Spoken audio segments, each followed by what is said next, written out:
Hello friends, learning के नए अंदाज में आपका स्वागत है। आज की इस वीडियो में हम डिस्कस करेंगे मशीन डिज़ाइन के 25 ऑब्जेक्टिव टाइप क्वेश्चंस को, जो कि आर.एस. खुरमी की बुक मैकेनिकल इंजीनियरिंग से लिया गया है। पहला क्वेश्चन है, the elasticity is the property of material which enable it to. Elasticity जो प्रॉपर्टी होती है वो क्या होती है? देखिए, जब किसी मटेरियल को, ठीक है, उस पर लोड अप्लाई करेंगे तो वो फैलेगा, ठीक है, उसमें डिफॉर्मेशन होगा, और जैसे ही वो लोड हटा देंगे तो वो अपनी इनिशियल शेप में आ जाता है। तो वही होता है इलास्टिसिटी। जैसे रबड़ को हम दोनों तरफ से अगर खींचते हैं तो कैसा होता है, फैल जाता है, और जैसे ही खिंचाव फोर्स यानी जो उसको फोर्स लगाते हैं खींचने के लिए वो हटा देते हैं तो वो अपनी इनिशियल पोजीशन में आ जाता है। तो वही होती है इलास्टिसिटी। तो इसमें कौन सा ऑप्शन सही होगा? Retain its original shape after deformation when external force are removed, यानी पहला वाला ऑप्शन सही होगा।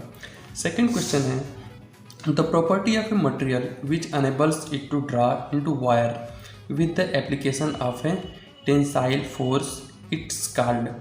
ठीक है, इसमें क्या बोल रहा है कि किसी मटेरियल को अगर हम फोर्स लगाते हैं यानी फोर्स अप्लाई करते हैं तो एक वायर के रूप में उसको ड्रा खींच जाता है तो वो किस प्रॉपर्टी की वजह से होगा? डक्टिलिटी की वजह से। तो सी वाला ऑप्शन सही होगा। नेक्स्ट क्वेश्चन है, which of the following material has maximum ductility. सबसे ज़्यादा डक्टिलिटी किस में होती है? तो माइल्ड स्टील में होती है। नेक्स्ट क्वेश्चन है, the plasticity is the property of material which enables it to. देखिए, प्लास्टिसिटी क्या होता है? ये इलास्टिसिटी से थोड़ा सा डिफरेंट होता है। इलास्टिसिटी में क्या होता है, जब हम मान लीजिए किसी ये है कोई मटेरियल है, रबड़ है जैसे, उस पर हम लोड अप्लाई किए तो वो फैल जाएगा, जैसे ही फोर्स हटाएंगे वो अपनी इनिशियल पोजीशन पे आ जाएगा। लेकिन प्लास्टिसिटी में क्या होता है, जब हम उस पर लोड अप्लाई करते हैं तो फैल जाता है, और जब हम फोर्स हटा भी देते हैं तो भी अपने इनिशियल पोजीशन पे ही रहता है, इनिशियल पोजीशन में ही ढलता है, इनिशियल पोजीशन में सॉरी नहीं आता है। तो वो होगी प्लास्टिसिटी। ठीक है, तो इसका क्या होगा, इसमें क्या बोल रहा है? तो ये तो इलास्टिसिटी हो गया। Second, draw into wire by application of tensile force, ये तो डक्टिलिटी कहलाएगा। तीसरा, resist fracture due to high impact load, ये टफनेस कहलाएगा। Retain deformation produced under load permanently, ठीक है, परमानेंटली और डिफॉर्म हो जाता है, दैट इज प्लास्टिसिटी।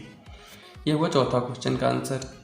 ठीक है, नेक्स्ट क्वेश्चन है, देखिए दोस्तों, ये सब क्वेश्चंस एसएससी में आए हुए हैं। इन क्वेश्चंस बार बार क्वेश्चन पूछे जाते हैं, इसलिए इन क्वेश्चन को बहुत आसानी से आप लोग जो है अपने दिमाग में इसको डाल लीजिए, याद कर लीजिए। देखिए, नेक्स्ट क्वेश्चन है, the property of material which enables it to resist fracture due to high impact load, it's called toughness. बिल्कुल सही है। जब हम फोर्स लगाते हैं तो क्या करता है ये material? Impact resist fracture due to high impact. जब हम हाई इम्पैक्ट लोड लगाते हैं, इम्पैक्ट लोड जैसे कि उस पर हथौड़ा मारते हैं, कोई इम्पैक्ट फोर्स लगता है तो फ्रैक्चर होने से बचाता है यानी प्रतिरोध करता है, तो वो होता है टफनेस।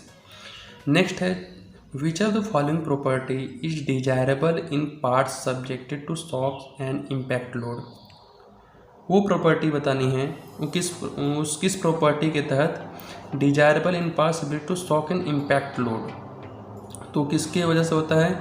टफनेस की वजह से। नेक्स्ट क्वेश्चन है, a special case of ductility which permits material to be rolled and hammered into thin sheet. मतलब एक मटेरियल जिस पर हम लोड अप्लाई करें और लोड अप्लाई करके उसको रोल्ड यानी उसको फैला दे, ठीक है, रोल कर दे, यहाँ पे हैमर्ड इनटू थिन शीट, उस पर हैमरिंग करके उसको सीट्स के रूप में, पतला सा सीट्स के रूप में उसको उसमें डिफॉर्म कर दे, तो वो किसकी वजह से होता है? वो मैलिएबिलिटी की वजह से होता है। मैलिएबल, वो मटेरियल मैलिएबल होगा तभी उसको हम हैमरिंग करके थिन शीट्स के रूप में उसको फॉर्म कर दे सकते हैं। नेक्स्ट क्वेश्चन है, the toughness of a material is. जैसे मटेरियल अगर में टफनेस प्रॉपर्टी है और जब उसको हीट किया जाता है तो क्या होगा? When it is heated, heat करेंगे तो क्या होगा? टफनेस उसका डिक्रीज होगा। नेक्स्ट क्वेश्चन है, which of the following property is essential for spring material. Spring material के लिए कौन सी प्रॉपर्टी प्रारंभिक होगी, मतलब इसेंशियल होगी, इंपॉर्टेंट होगी? ठीक है, स्प्रिंग मटेरियल के लिए तो रेजिलियंस। नेक्स्ट क्वेश्चन है, the malleable material should be plastic but is not essential to be strong.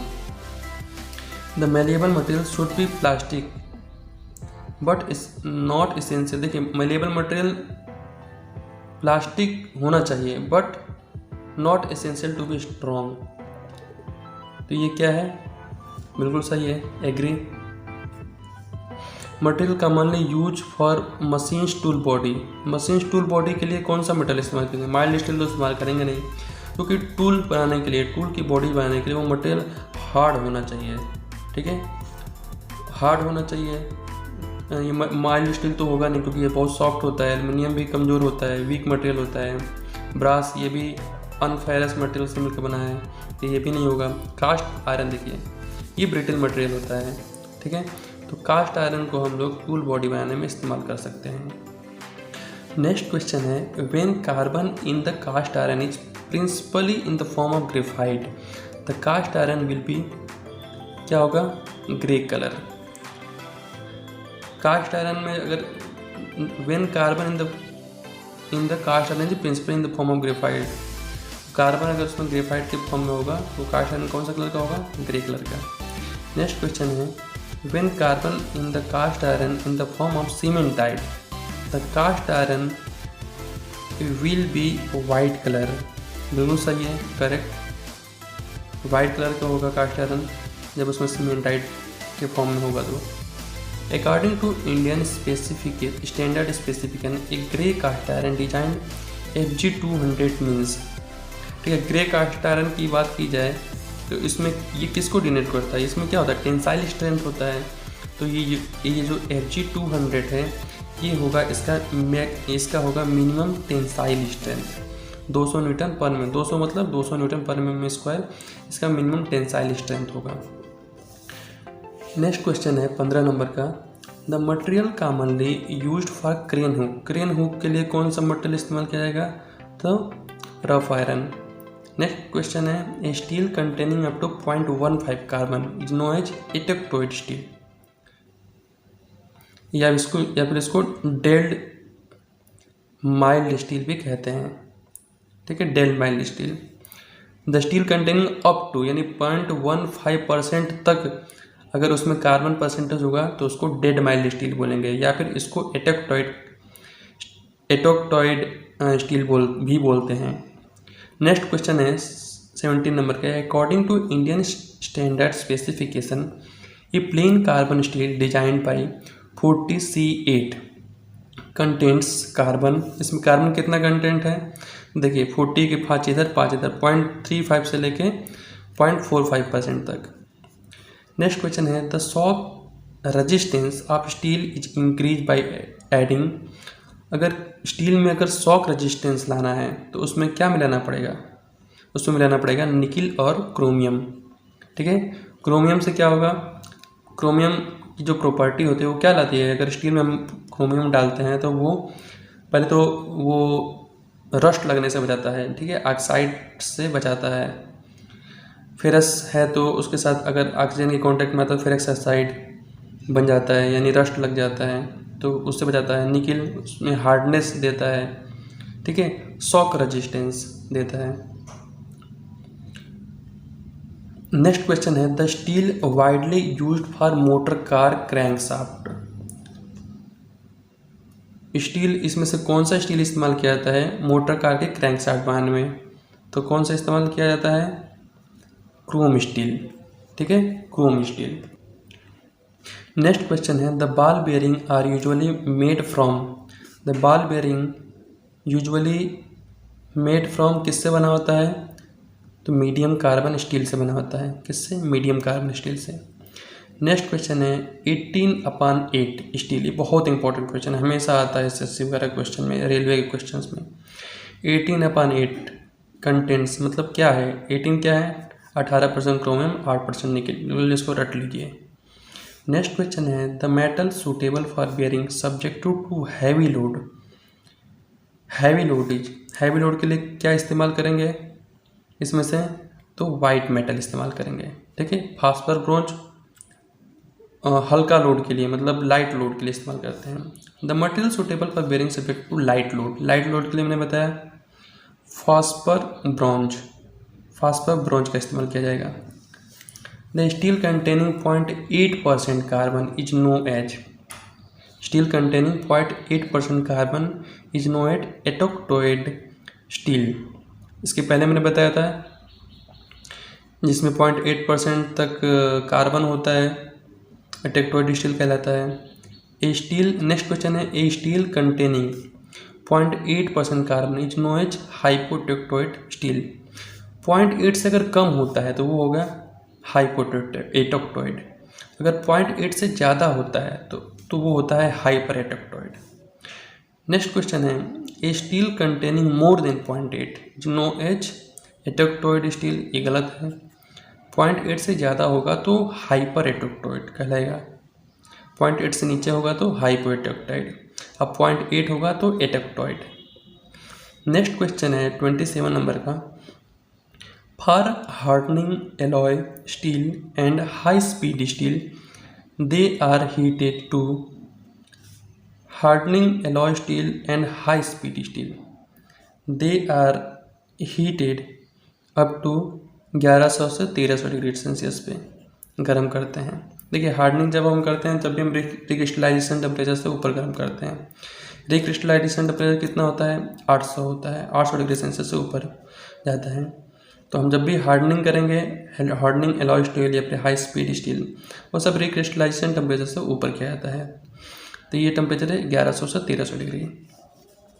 In order to remove internal stresses produced by hardening the steel the process usually adopted in order to remove internal stress निकाला जाता है produce by hardening the steel को hard करके। The process usually adopted is, कौन सा हुआ ये, देखिए जब स्टील को क्या हुआ, हार्ड किया जाता है, हार्ड करने के बाद उसमें बहुत सारे स्ट्रेस आ जाता है, उस इंटरनल स्ट्रेस को रिमूव किया जाता है किसके द्वारा, टेम्परिंग के द्वारा।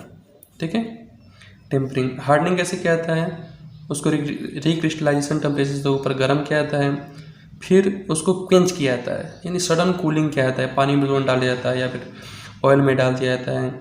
तो उससे क्या हो जाता है, मटेरियल बिल्कुल हार्ड हो जाता है, लेकिन वो कुछ चीज़ों में यूज नहीं हो पाता है बहुत ज़्यादा हार्ड होने की वजह से, क्योंकि उसमें ब्रिटलनेस आ जाता है। तो उसके अंदर के स्ट्रेसेस वगैरह को रिमूव करने के लिए टेम्परिंग किया जाता है। नेक्स्ट क्वेश्चन है, the process which improve the machinability of steel but lower the hardness and tensile strength is. तो ये कौन सा होगा, स्पेरोडाइजिंग। ठीक है, spheroidizing. The tempering required for full annealing in hypoeutectoid steel is. Tempering required to full annealing in hypoeutectoid steel, इसमें कौन सा होगा, 50 डिग्री से ऊपर में गर्म किया जाता है, 50 डिग्री सेल्सियस से अपर क्रिटिकल टेम्परेचर। देखिए upper critical temperature, lower critical temperature, ये सबका अलग अलग होता है अकॉर्डिंग टू कार्बन कंटेंट। ठीक है, तो जब हम टेम्परिंग करते हैं, टेम्परेचर रिक्वायर्ड फॉर फुल एनलिंग जब भी हम करेंगे तो उसको अपर क्रिटिकल टेम्परेचर से 50 डिग्री ऊपर में गर्म करते हैं। तो दोस्तों ये हुआ था 30 क्वेश्चन, 25 क्वेश्चन का टारगेट था बट 30 क्वेश्चन हम लोगों ने पढ़ा। वीडियो अच्छा लगा तो वीडियो को लाइक कीजिए, हमारे चैनल को नए हैं तो हमारे चैनल पर सब्सक्राइब कीजिए, बेल आइकन दबाइए ताकि ऐसी वीडियो की अपडेट्स आपको मिलती रहे। इसी के साथ जय हिंद, जय भारत।